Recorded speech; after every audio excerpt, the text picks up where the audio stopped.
All right, ladies and gentlemen, welcome back to Two Men in Black and White, an honest conversation.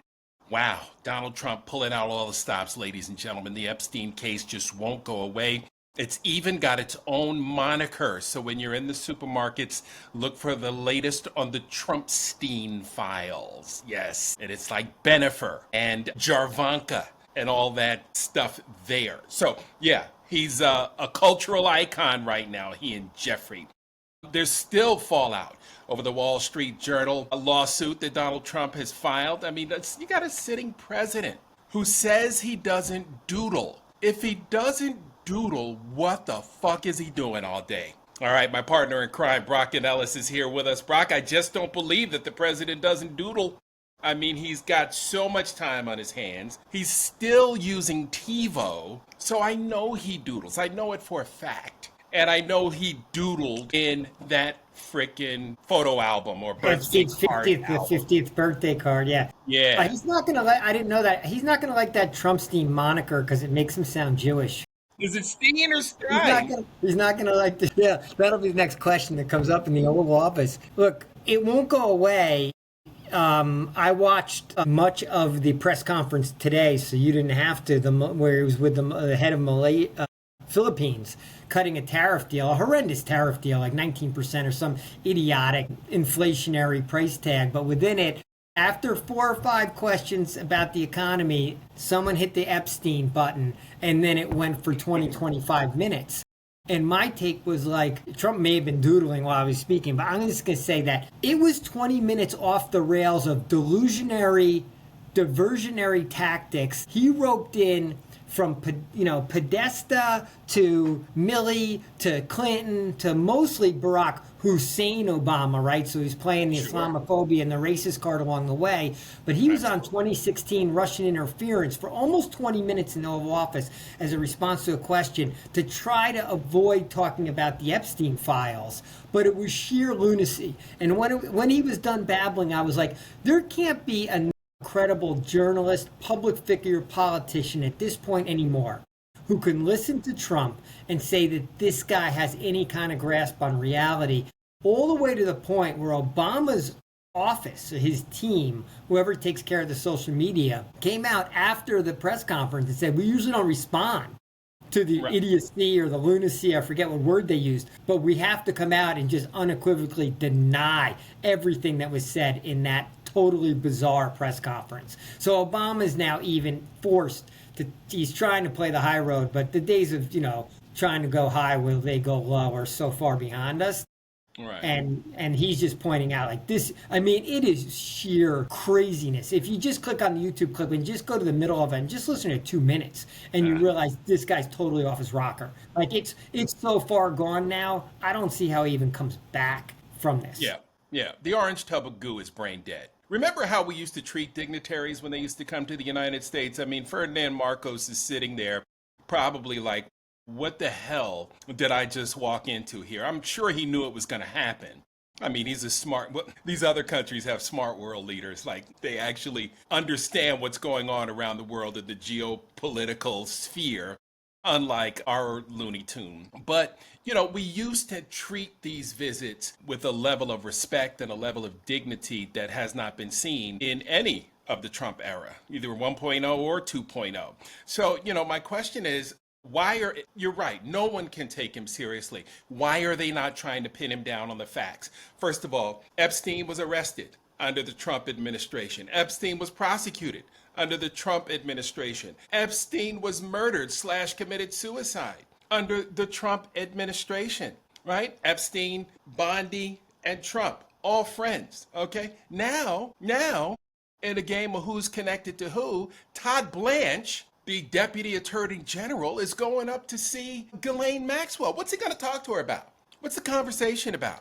Keep your mouth shut or you die? Or we really would like you to pretend that you'd like to talk and then say no, you'd rather not. You just want to put this behind.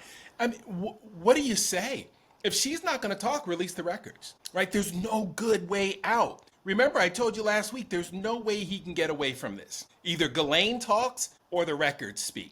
And if the record speaks, right? Who's going to decide what's credible evidence, right? Because now they're saying, oh, well, we've been told to release everything that's credible. And it's just a mess for him. He can't BS his way out of this. And I'm glad that, President Obama and his staff are at least saying, hey, this is lunacy. We have nothing to do with this. We have no idea what this guy's talking about, and it is totally off the wall. Everyone should be saying that when it comes to this friggin' clown. Well, look, everyone's pulling out every trick in the book, right? Mike Johnson's going to shut down Congress for 6 weeks now, at least, so that they don't have to deal with the motions coming from the left and even from some Republicans.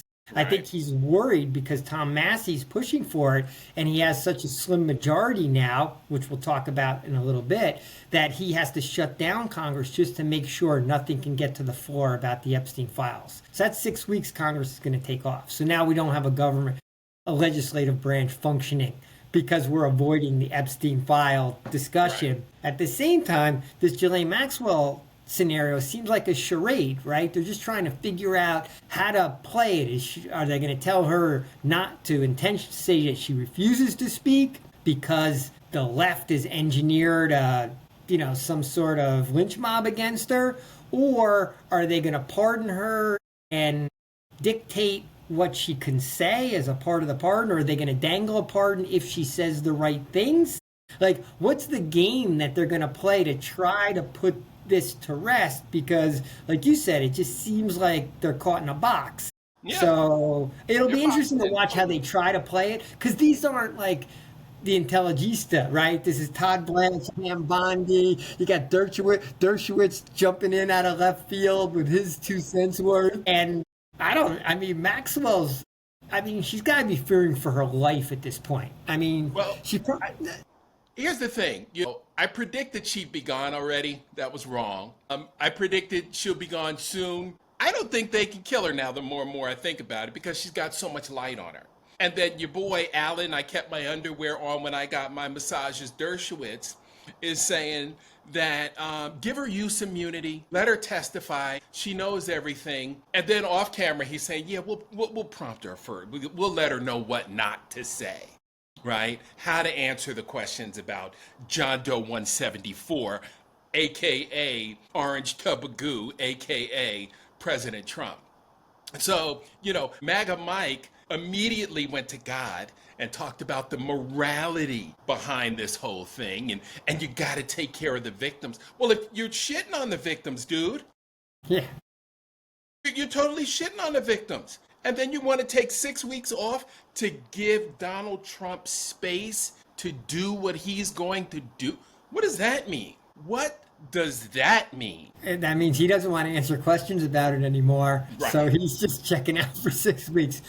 On the other hand, look, once again, we always question any polling we see, but I saw a poll today that came to the answer to the conclusion that 89% of Americans want to see the Epstein file released. That's a good 35% of MAGA that wants to see it released. It shows how deep QAnon is embedded in MAGA. They want to see it. Of course, everyone on the left wants to see it. So there's almost no one left who doesn't want to see it. The other 11% are in the files. Right. Damn skippy they are. And they don't know what to do with themselves. They're just sitting there praying they don't catch a stray. This is not about who Ghislaine can implicate. This is about Donald Trump's name being in those files every which way but loose. More stories coming out.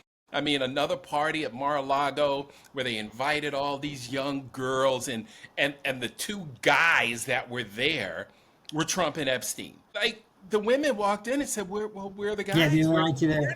If there's anything good coming out of this, is the fact that a lot of the victims who've basically been ignored for years, even though they've been in a public record and public discourse, it's just been an ignored discourse, are actually getting sort of renewed attention for their stories. Right. So maybe for the first time, they're finally getting heard. The whole thing it's so odd, the timing of all of this, that this is like sinking Trump's ship. We know his ship deserves to sink. But the fact that this, which is seemingly to us normal followers of politics and social dynamic, thought that this had just passed us all by and was baked in, and that no one cared anymore, and they voted for him anyway. And that's just, Yeah. the America we live in. The fact that this is coming up and is what are we, 2 weeks into this, dominating Yeah. the entire public News discourse. cycle. I mean, this Oh, has yeah. now moved to the top lines of the Times, Washington Post, all those newspapers that have basically, played middle of the road at best are on this story. And Fox is on it, and supposedly, chatter is, but not what chatter do I know of Rupert Murdoch, but that he wants to embarrass Trump. I Yeah. mean, Yep. And so if that happens, remember, you've already got Stephen Colbert, who lit him up last night in his monologue, right? Just as we knew he would because they canceled his show last week, right? And so he's got 10 months where he's just going to absolutely take the gloves off and eviscerate your boy you think every they'll night. keep him on the air for 10 months? Like, do you think CBS is going to be able to do that? Or are they just going to show reruns, like, for 10 months? Because if he keeps doing what he did last night, I mean, Trump is going to go ballistic, and he's going to still lean on Ellison and threaten this merger. Yeah. That's an interesting point. The problem is Colbert is what makes the money. He's the profitable part of the equation for the whole damn network. I mean, they showed the numbers. He bought in like 900, almost $1 billion last quarter. And they're saying it's a financial decision. It's not a financial decision. This is straight out of the authoritarian playbook. And then he posts last night, Kimmel, you're next. Word on the street, and it's a strong word. Kimmel, you're next. And then, he's going after Jimmy Fallon as well. I mean, this is ridiculous. You're not making America better for anyone, right? By any standard, you're taking away our favorite television people, right? You're ruining some of the best journalism America had to offer when you talk about 60 Minutes. 60 Minutes is a hallmark of investigative journalism. And now it's been broken down, and we look at it as fake news. Dude, when I was leaving the business, 2015, 16, 17, and we started hearing this fake news thing, it used to drive me nuts. I never went to an editorial meeting where we said, let's make up the news for tonight. What are we going to talk? What fake stories can we come up with? Right? It just used to piss me off. It was like 30 years wasted because nobody thinks it's worth a damn anymore. And I used to love telling stories that you might not have heard about before, about the underdog. And then all of a sudden it became about money, right? Especially in 07, 08 with the the home loan crash and everything. Oh my God. And it was all about money. And it's never recouped from that. And that's what it's all about now. And so that's why Stephen Colbert is not nearly as valuable as this merger.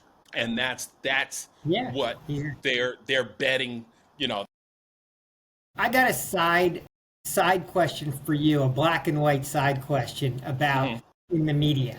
So Jonathan Capehart, I believe, resigned from the Washington Post, right? He's got his CNBC gig. So there's only one black person left in the editorial side of the Washington Post. What's her name? I think Karen Atta, ATTH or something. I saw her on Blue Sky tweet out that she's the last black person left at the Washington Post. Yep. So my question to you is, do you feel like she should stay and represent? Or like I almost tweeted as a white guy, well, I guess you haven't found another job yet because what are you still doing there?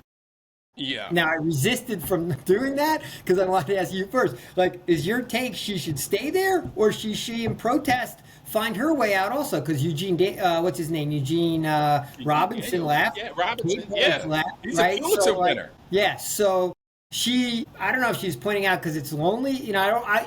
Her quote didn't have context to it about being the last one there. Right. What are your thoughts on that? What do you want people to do in that? What do you want black people to do who are in that situation? I want them to do the same thing we wanted Rachel Maddow to do, right? Leave and create a movement, right? Because at the Washington Post, you have to answer to someone. Right? Like, people used to come to me and say, Mark, hey, can you cover this story? It'll be about our fraternity or a sorority or, something happening in the community, something good. And I was powerless. I would say, well, I'll try, right? Because I can't make the final decision. If I come home and get my own YouTube channel, I can say what the fuck I want, when the fuck I want, as often as I want, right? And that's the problem with legacy media right now, right? They're not talking about the things you and I want them to talk about. And they know what we want to hear because they spend so much money on research. So my answer is yes. I think she should leave. Yeah. I think she should team up with other influential black journalists, right, and create the movement that we've all been looking for and make it about the common sense approach to dealing with this lunatic. Maybe. Because the Washington Post and Jeff Bezos, all they want to do is make money. Yeah, won't let it through, right? Or all they want to do is stay on Trump's good side so that Bezos can make money everywhere else. Exactly. Okay, well maybe she could team up with a white journalist and we could actually have a dialogue between white and black people, which seems to never weird, huh? never happen anywhere. It's almost like amazing, except in the WNBA. Right. So we got Johnson playing his games. You got the charade of Ghislaine and you got Trump just chasing his tail every single day and lashing out at everyone everywhere, but still winning battles. Right? Colbert did get fired, and you know what? Kimmel and/or Fallon may be next. Right. Because whatever, if enough pressure's put on Bob Iger at Disney, then Fallon's gone. Who is it? It's Comcast. What's his name? Roberts, I think. Mm-hmm. For Fallon. Yeah. I mean, the precedent's been set. We certainly haven't heard any media executives stand up and say, no, we're not going to listen to Donald Trump. We're going to have independent journalism and our talent is going to say what they want to say. Right? No one certainly said that. At best, they're hiding. At worst, they fold once they get targeted. So we suffer. Yep. Have you seen the movie V for Vendetta? In the movie V for Vendetta, you have a very similar situation where one of the comedian, slash influencers really goes after the government hard, criticizes them, makes fun of them, and less than 12 hours later, the guy's dead. And it's all about the authoritarian rule and how the fascist rule, and V is the champion of the people. It's actually a great movie. I really enjoyed it. Who's in it? Natalie Portman, and I forget who plays V. Gosh, V was so good. Hugo? No. It'll come to me. Okay. But it is a phenomenal movie and mirrors what we're going through right now, except we don't have a V. We need a V. We need an Alex Navalny. We need, a champion for the people. And unfortunately, people are just not willing to risk their fortune to become a martyr, if you will, and to take this guy on. Why is Hank Johnson playing his guitar in his congressional office and making up songs about Epstein? Really, dude? Get on the floor. And I saw it and I caught it on The Daily Show. That's how ridiculous it is. Okay. I mean, he looked like an absolute, like he was so detached from reality. I'm like, dude, really? You're playing a guitar, making up songs about Epstein, and, people are sitting here, like, may lose their lives over this, right? I mean, this is nothing to joke about. You're a congressman. You're really? You got your guitar in your office? Really? Is that what our tax dollars are going for? Are you kidding me? I mean, it's so ridiculous now, the void of leadership. And it's everywhere. It's everywhere you look. Even the Latino community. Like, who can we point to and say, so and so is rallying the Latino community and they're behind that person? Man, woman, I don't care who it is. Somebody do something. Mayor Bass is calling on Latino gang members to help protect citizens in their communities. So you mean to tell me between the mayor of Los Angeles, the second largest city in the country, and the leader of the gangs, there's nobody in the middle? Nobody in between. No, there's nobody in between. Yeah, it's striking because how few voices have emerged, right? It's why AOC's like and Jasmine Crockett have just like Yep. skyrocketed in terms of name recognition and exposure and popularity, frankly. Right. Speaking of ICE, some Yahoo company in Virginia got like a $1.2 billion contract to build facilities. They're going to build a 4,000 quote bed facility, if we call them beds. And so now we're starting to see where that money is going that just got passed in the huge bill. And it's going to these same like ex-military jokers that have been involved in these, side businesses for years. But they also discovered that like on a 10th floor of some federal building in New York City, they got like 1,000 Latinos like sleeping on the floor with no showers and, barely any food in just a random building in New York City because they got nowhere to send these people, but they got to hit their quotas. Right. Right. And people have to make their money. See, again, this is just a money grab, right? And this has been done before to the Latino community, too. If you watch the documentary I keep telling you about, 13th, you'll see how they literally rounded up thousands of folks in the Latino community with no due process, didn't get a phone call, didn't get a lawyer, couldn't speak the language. Who you going to call, right? You don't even know where you are. They had them someplace out in Southwest Arizona, New Mexico, somewhere out there, and just had them rounded up and, put them in a private facility, got a nice contract to make them, because that's all it's about. Every head, has a dollar sign floating above it. And that's all. It's all about making the money. If we follow the money, we can get to the root of all evil every single time. Every single time, especially with Trump and his greedy minions. I mean, it's ridiculous. The muskrats are finally out of there, but how much did they get paid? I'm sure Elon didn't do it for free. The muskrats, the Doji boys, they didn't work for free. No, they made good money. Yeah, absolutely. So, so now we need the AOCs of the world, the Jasmine Crockett's to stand up and fight. And I keep seeing, although I'm actually on a platform that I have been reprimanded several times on for checking out, the X platform. Oh. But I keep seeing, Gavin Newsom. They're not even talking about Kamala anymore. It's Gavin Newsom and Pete Buttigieg. It's, this guy and it's, name after name. But Pritzker, Bashir, Pritzker, Bashir. Yeah. It's like, really, she got 3 months to run, right? We still aren't convinced that she actually lost fair and square. And you don't want to run it back with her? She's the one who said, I'm going to help you buy your first home. But the message of they're eating the cats and dogs won out. Okay. Like, I don't know how you beat that. Shapiro, Walls. I mean, this Democratic Party right now appears to be pretty set on having a white man and probably a white man governor be the next, if there is a next election. I mean, Buttigieg might be the only one outside of that governor's crew that looks at these early stages to have a shot at that seat. But I mean, have a shot. They're trying to gerrymander Texas. The MAGA Congress people are looking for the exit signs because they don't really want to run against except for the poorest or the core of them. I mean, Trump's off the rails. He's just, he's probably got in his head now, I have to play up this not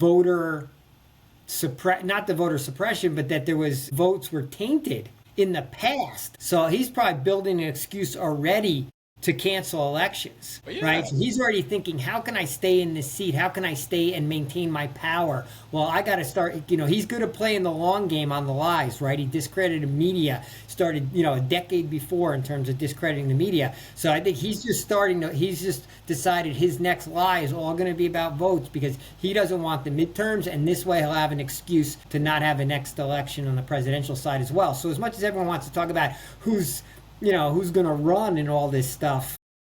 Yeah. I mean, that's a fallacy. Right. If he doesn't want to have midterms yet, he will when he sees that people 65 and over he's underwater, right? I think it's like 55% disapproval. All right. What's it going to be when they start feeling those Medicare, Medicaid cuts? All right. What's it going to get up to 70, 75%? He is screwed. Plus, young people, 18 to 29, they can't stand him. He's 70% disapproval rating with young people. I mean, so he's got no room for error. and he's got no room to win an election. I don't care how many cats are sitting at that diner in Iowa, we're trying to pluck. So supposedly the National Guardsmen are, being interviewed, and I don't know if I haven't seen if they're on or off the record, just saying that they feel they're being misutilized, and it's not what they joined the National Guard for, and they want no part of this ICE brigade. Right. So question to you is, are young black people still signing up for the military in any numbers right now? Or has that slowed down?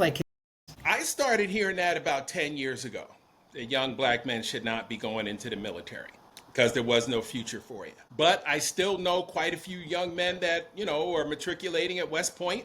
We have a fraternity chapter there. We have a big celebration there of predominantly, African American soldiers, and they're, in leadership ranks. So, it's hard for me to get a bird's eye view on that and to give an accurate assessment.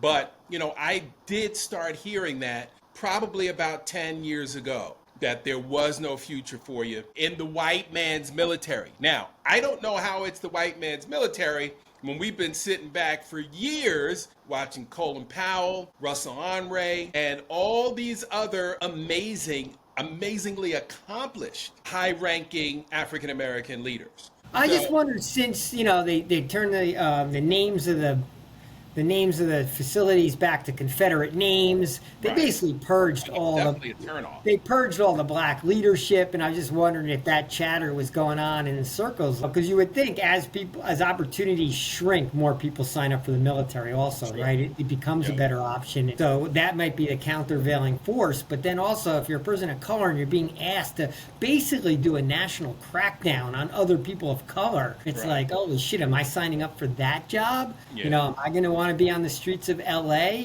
holding a gun to the head of by the time the brown people get up front, we're already in the war zone, right? Because that means we've had conflict, right? We're not going to send our white leadership to battle MS-13 cats and some of these gangs that are just as heavily armed as they are, right? In Los Angeles and Dallas and Houston and all these big cities around the country, these urban centers where if you want to fight, you can get one. So, I think that's going to be a tough ask. Rick and I do have a good friend who is with Homeland Security, and, he's having a tough time, squaring, his assignments, with his moral compass. Yeah, I get it. He thought he was protecting Americans, right, from foreign adversaries, and instead he's, that went out the window. Like, no one's even talking about any of that. Remember what the white supremacist needs, a foil. You need a villain to go after. And so, it has to be somebody here. Like, nobody's getting on board with the invasion of Greenland. Why would we invade Greenland? What are you talking about? So it's got to be what has always worked here, and that is, it's the racism, stupid. And, and I don't know how long it's going to take us to recover from this, Brock. Even if Trump becomes a lame duck, if we have a midterm election, he becomes a lame duck the day after. How do we recover from this? Decades, because it's going to need to be it'll have to be sweeping victories to sweep out all these MAGA, because it's not just Trump right now. You got to have all the MAGA crew behind them. It's going to take a long time to, it took a long time to build to this, right? Think about how long the right-wing ideology had to play the long game to get to this point. And get their useful idiot in there and get Project 2025 executed and get all those Supreme Court justices in there. And so the Federalists have won, the Heritage Fund has won, right? And it took them 20, 30, 40 years to get to this point. It might take that long of pushback. The left isn't as good at it, right? They don't have the attention span. The tent is too diverse. It's multi-ethnic and multiracial, and that makes it a much more tenuous coalition, even when it is on the same page. So it's going to be problematic. But, I can't even worry about 10, 20, 30 years down the road. Right now, I don't know if to me, even the the talk of protests and large-scale protests seems to have died down. It's like we're going to take the summer off from protesting in the same way that Congress is taking the summer off, which just means more Project 2025 getting executed. And as I said today, I was like, right now the American citizens are an embarrassment to the world. I mean, that's me and you included. Like, we just haven't done shit. Like, there's no other countries that would watch this much decline in their national prominence and not have like real pushback. Like, you know, well, Americans are worried. We just haven't done it. It just Americans are worried about keeping up with the Joneses, getting their SUVs, getting their kids to AAU, and what team their kid is going to be on, and getting the latest styles and fashions, and watching the ESPYs, and bitching about the WNBA. I mean, and they've never watched the game, but they're bitching about it. They don't. They hate it. They hate it. It's woke, but they never watch the game. Well, it's NFL training camps opening up, so America can focus on that while democracy fizzles away, and while Trump just rambles incoherently from the Oval Office. When's Jake Tapper going to write that book? Fuck you doing, Jake? Write the book, buddy. Who bought that book? Everyone who bought that book is a disgrace. And add CBS to the boycott list. It's growing, but you know what? It's not that hard to do. What are you going to miss? Tracker or like what other bullshit they got on there? Yeah, Come really. On. What's that show where they run around the world?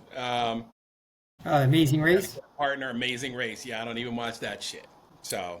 Hugo Weaving, V for Vendetta. Hugo Weaving, Natalie Portman. Natalie Portman's so hot, by the way. Total smoke show. She's worth the price of admission by herself. Phenomenal performance. That's my quick hit for the evening. Didn't know you were such a Natalie Portman fan. Yeah, absolutely. That's one of my favorite Natalie Portman movies, among others. I can't name any of the others. So that's how you know I'm a great fan. She was a ballet star in one, and she dies at the end. I think that... she may have gotten an Academy Award for that. Yeah.